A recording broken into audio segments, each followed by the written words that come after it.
अस्सलाम वालेकुम dear student. Today we discuss about chapter 1 new 10th class physics. और जो कि यूनिट का नाम क्या है हमारे पास, थर्मल फिज़िक्स है। थर्म मतलब heat. Thermal physics study of heat इसका अर्थ है। थर्मल फिज़िक्स बहुत सिंपल, अगर हम एक्सप्लेन करना चाहें, इसको डिस्क्राइब करना चाहें तो हीट क्या है हम ऑलरेडी डिस्कस कर चुके हैं। यहाँ मैं थोड़ा सा इंट्रो बेसिक दूंगा। तो heat is a form of energy. Heat energy की एक फॉर्म है जो कि due to the temperature difference hot object से कोल्ड ऑब्जेक्ट में फ्लो करती है। नेक्स्ट हमारे पास है जी टेम्परेचर। क्या है टेम्परेचर? हमने पढ़ा हुआ है कि डिग्री ऑफ हॉटनेस और कोल्डनेस, कोई भी ऑब्जेक्ट कितना हॉट है या कितना कोल्ड है, that is due to temperature, वो टेम्परेचर ही कहलाता है। नेक्स्ट हमारे पास है जी thermal expansion. Thermal expansion is change in length, area और वॉल्यूम ऑफ ए सब्सटेंस। किसी भी ऑब्जेक्ट की लेंथ में, एरिया में या वॉल्यूम में जो चेंज आती है, कब चेंज आती है? When it is heated. जब उस ऑब्जेक्ट को हम क्या करते हैं, हीट करते हैं, तो उसके वो एरिया में, लेंथ में और वॉल्यूम में जो चेंज आती है, that is named as the thermal expansion. उसको हम क्या कहते हैं? थर्मल एक्सपेंशन कहते हैं। या वो थर्मल एक्सपेंशन की वजह से ही किसी भी ऑब्जेक्ट की लेंथ, एरिया या वॉल्यूम चेंज होता है। जैसे जैसे हम टेम्परेचर बढ़ाते हैं, पार्टिकल क्या होते हैं? पार्टिकल ज़्यादा एनर्जी गेन करते हैं, जिसकी वजह से उनकी काइनेटिक एनर्जी क्या हो जाती है? बढ़ जाती है। Gain more kinetic energy this cause them to move faster and spread out. जिसकी वजह से पार्टिकल क्या होते हैं? वो तेज़ी से मूव करना शुरू कर देते हैं और फैलना शुरू कर देते हैं। और इस वजह से एक्सपेंशन ऑफ द मटेरियल जो है वो अकर होगी, जिसकी वजह से मटेरियल क्या हो जाएगा? वो एक्सपैंड हो जाएगा। लेकिन अगर हम इसके अपोजिट बात करें कि अगर हम किसी भी सब्सटेंस को कूल डाउन कर दें, उसका टेम्परेचर कम कर दें, तो पार्टिकल क्या करेंगे? अपनी एनर्जी लूज़ कर देंगे, अपनी एनर्जी लूज़ कर देंगे और मूव क्लोजर टुगेदर, और एक दूसरे के करीब आ जाएंगे। तो पार्टिकल जो है ना वो क्या कर जाएंगे? कंट्रैक्ट कर जाएंगे। And this is called the thermal contraction, और इसको हम क्या कहेंगे? थर्मल कंट्रैक्शन का नाम देंगे। नेक्स्ट इसी बात को आगे मूव करते हैं, और वो हमारे पास है जी थर्मल एक्सपेंशन इन सॉलिड। कि सॉलिड में थर्मल एक्सपेंशन कैसे होती है? हम एक सॉलिड मटेरियल लेते हैं और देखिएगा, जैसे कि आपके सामने ये एक डायग्राम है। लेट्स सपोज कि ये हमारे पास एक सॉलिड मटेरियल है। ये इसकी ओरिजिनल लेंथ हमारे पास कितनी है जी? इस मटेरियल की लेंथ, एक्चुअल लेंथ हमारे पास एल नॉट है। किस टेम्परेचर के ऊपर? टी नॉट टेम्परेचर के ऊपर। L not, not stand for original. इस रॉड की हमारे पास ओरिजिनल लेंथ एल नॉट थी, टी नॉट टेम्परेचर पे। हम टेम्परेचर बढ़ाते हैं, जैसे ही टेम्परेचर बढ़ाएंगे तो इसकी लेंथ में क्या आ जाएगी? चेंजिंग आ जाएगी। लेंथ इसकी क्या हो जाएगी? चेंज हो जाएगी। This is called the linear thermal expansion. इसी बात को जरा मजीद डिटेल से बताते हैं। तो पहले हम जरा रीडिंग कर लें। If the length of the solid is change upon heating then it is called the linear expansion. अगर किसी भी सॉलिड ऑब्जेक्ट की लेंथ जो है वो चेंज हो जाए, कब चेंज हो जाए? जब उस ऑब्जेक्ट को हम हीट अप करें। This is named as the linear thermal expansion. उसी तरह हमारे पास कंसिडर मटेरियल रॉड, हमारे पास एक मटेरियल रॉड है जिसकी ओरिजिनल लेंथ एल नॉट है, तो टेम्परेचर टी नॉट के ऊपर। When it is heated at a temperature T, its new length is L. जब इसको हम टी टेम्परेचर के ऊपर हीट करते हैं तो जो इसकी लेंथ में चेंज आती है, जो इसकी लेंथ बढ़ जाती है, बढ़ के वो हमारे पास लेंथ किसकी इक्वल हो जाती है? हायरार्की फैलाव के बाद जो लेंथ बन जाती है वो एल की इक्वल हो जाती है। देखिएगा हमारे पास ये लेंथ एल की इक्वल है किस टेम्परेचर के ऊपर? टी टेम्परेचर के ऊपर। कितना लेंथ में चेंज आया, वो चेंज हम कैसे फाइंड करेंगे? इस टोटल लेंथ में से अगर मैं ये ओरिजिनल लेंथ निकाल दूं तो हमारे पास ये वाला एरिया बच जाएगा। फिर से देखिएगा, टोटल लेंथ हमारे पास क्या है? एल नॉट है हरारती फैलाव के बाद आफ्टर द थर्मल एक्सपेंशन। वो क्या है जी? एल है। हमारे पास total length after the thermal expansion L है। इसमें से अगर मैं ओरिजिनल लेंथ एल नॉट को निकाल दूंगा तो ये हमारे पास चेंज इन लेंथ बच जाएगी, जिसको हमने डेल्टा एल का नाम दिया हुआ है, जिसको हमने फाइंड भी करना है। तो डेल्टा एल किसकी इक्वल आ जाएगा? ये हमारे पास length after the expansion subtracted by original length. इसी तरह अगर हम टेम्परेचर को भी लिखेंगे तो लेंथ की बजाय टी आ जाएगा, तो del T is equal to T minus T naught. So change in length, हमारे पास चेंज इन लेंथ किसके इक्वल है? Delta L of a solid is directly proportional. ये किसके डायरेक्टली प्रोपोर्शनल है? टू इट्स ओरिजिनल लेंथ, इसकी original length के and temperature change del T के। देखिए अगर चेंज इन लेंथ किसके डायरेक्टली प्रोपोर्शनल है? हमने कहा कि change in length is directly proportional to its original length.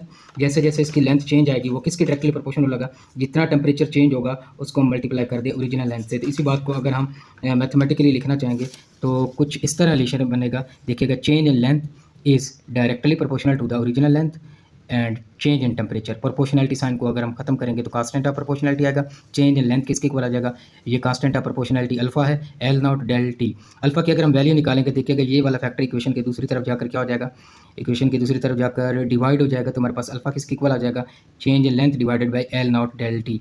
इसको हमने इक्वेशन 1 का नाम दे दिया था, जो हमारे पास चेंज इन लेंथ आया था, और ये हमारे पास सेकंड इक्वेशन बन गई।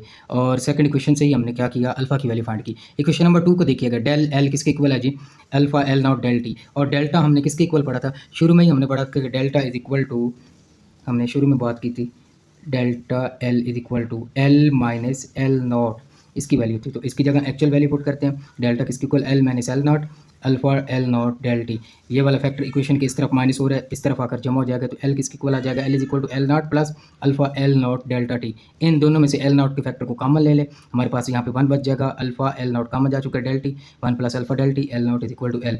ये हमारे पास रिलेशन आ गया जी थर्मल एक्सपेंशन लेंथ जो चेंज हुई है उसकी हम value by using this formula, हम इस फार्मूले को यूज़ करके लेंथ फाइंड कर सकते हैं कि कितनी लेंथ जो है ना वो उस मटेरियल ऑब्जेक्ट की टेम्परेचर टी अप्लाई करने पे बढ़ी है। अल्फा हमारे पास क्या था, कोफिशिएंट ऑफ लीनियर एक्सपेंशन था, और इसकी वैल्यू क्या आई है हमारे पास, alpha is equal to L not over del L over L not del T. ये फ्रैक्शनल चेंज इन लेंथ, ये हमारे पास क्या है जी, fractional change in length per unit change in temperature, del L over L not, ये हमारे पास चेंज इन लेंथ है और ये ओरिजिनल लेंथ है। इन दोनों की fractional change in length per unit change in temperature is called the alpha.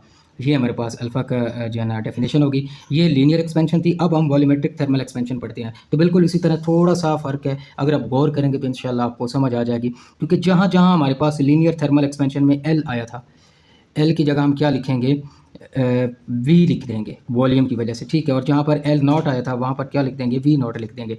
तो जहाँ पर लेंथ की वैल्यू लेंथ आएगा वर्ड, वहाँ पर हम वॉल्यूम को चेंज कर देंगे। If the volume of a solid increase when temperature rise, this is named as the volume thermal expansion. अगर किसी भी सॉलिड ऑब्जेक्ट को वॉल्यूम इंक्रीज़ कर जाए, कब इंक्रीज़ करें, जब हम उसको टेम्परेचर प्रोवाइड करें, तो इसको क्या नाम देंगे, वॉल्यूम थर्मल एक्सपेंशन कहेंगे। तो वॉल्यूम थर्मल एक्सपेंशन को मजीद जो है ना हम ज़रा मैथमेटिकली इसको इसी बात को एक्सप्लेन करते हैं। तो सपोज हमारे पास ये एक 3 डायमेंशनल शेप है, जैसे कि डायग्राम में दिखाया गया 3 डायमेंशनल। तो ये जिसमें क्योंकि वॉल्यूम की बात करेंगे तो वॉल्यूम में जैसा हम जानते हैं लेंथ, विड्थ और हाइट तीनों फैक्टर आ जाते हैं, तो इसलिए हम 3 डायमेंशन, लीनियर में हम 1 डायमेंशन की बात की थी हमने, अब 3 डायमेंशन है। Suppose A solid has a initial volume, हमारे पास उसी तरह इनिशियल वॉल्यूम एक सॉलिड का क्या है जी, वी नॉट है, किस टेम्परेचर के ऊपर, टी नॉट टेम्परेचर के ऊपर। व्हेन इट इज़ हीटेड, जब उस सब्जेक्ट को हम हीट अप करेंगे, टेम्परेचर प्रोवाइड करेंगे, टी टेम्परेचर के ऊपर इसका न्यू वॉल्यूम क्या आ जाता है, वी आ जाता है। तो इसका जो ये जो हमारे पास शेप थी, इस शेप में कुछ ना कुछ चेंजिंग आएगी, इसका वॉल्यूम चेंज हो जाएगा इस सॉलिड ऑब्जेक्ट का। तो हम कैसे फाइंड करेंगे, change in volume is equal to volume जो हमारे पास चेंज हुआ उसमें से हम ओरिजिनल वॉल्यूम को निकाल देंगे, तो हमारे पास क्या आ जाएगा, चेंज इन वॉल्यूम आ जाएगा। ये हमारे पास क्या है, ये वो वॉल्यूम है जो कि टेम्परेचर टी के ऊपर है। जब हमने टेम्परेचर बढ़ाया था तो उस सॉलिड ऑब्जेक्ट का जो वॉल्यूम बढ़ा था वो हमारे पास क्या था, वी था, जबकि वी नॉट क्या है, ओरिजिनल वॉल्यूम है। इसी तरह अगर हम टेम्परेचर के लिए रिलेशन लिखेंगे तो क्या बन जाएगा, टेम्परेचर के लिए बन जाएगा delta T is equal to T minus T naught. So next, the increase in volume is directly proportional to the original volume. जैसे जैसे वॉल्यूम इंक्रीज होगा ये किसके डायरेक्टली प्रोपोर्शनल होगा, ओरिजिनल वॉल्यूम के डायरेक्टली प्रोपोर्शनल होगा, एंड टेम्परेचर डेल्टी को temperature डेल्टी के। तो हम इसी रिलेशन को कुछ यूँ लिखेंगे, increase change in volume is directly proportional to the original volume and delta T. ये चेंज इन वॉल्यूम जो है वो ओरिजिनल वॉल्यूम और डेल्टा टी के क्या है, डायरेक्टली प्रोपोर्शनल है। प्रोपोर्शनलिटी साइन को खत्म करेंगे तो वॉल्यूम थर्मल एक्सपेंशन में हमारे पास बीटा जो है ये coefficient of volume thermal expansion आएगा।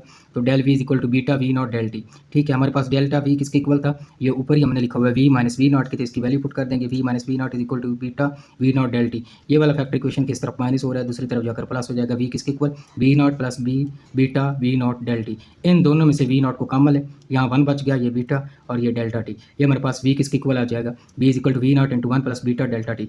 ये हम यानी कि जो टेम्परेचर टी हमने जब टेम्परेचर बढ़ाया था तो उस सॉलिड ऑब्जेक्ट का जो वॉल्यूम चेंज हुआ है, जो वॉल्यूम उसका बढ़ गया था, उस वॉल्यूम की वैल्यू हम इस इक्वेशन को यूज़ करके फाइंड कर सकते हैं। बीटा हमारे पास क्या था, beta is named as the coefficient of the volume thermal expansion. तो बीटा की अगर इस इक्वेशन नंबर 2 से वैल्यू फाइंड करना चाहेंगे तो ये वाला फैक्टर इक्वेशन के दूसरी तरफ जाकर डिवाइड हो जाएगा। बीटा किसके इक्वल आ जाएगा, beta is equal to delta V divided by V not del T. By using this formula we can find the volume coefficient of the volume thermal expansion. तो ये आज का हमारा लेक्चर था, बहुत शुक्रिया, अल्लाह हाफ़िज़।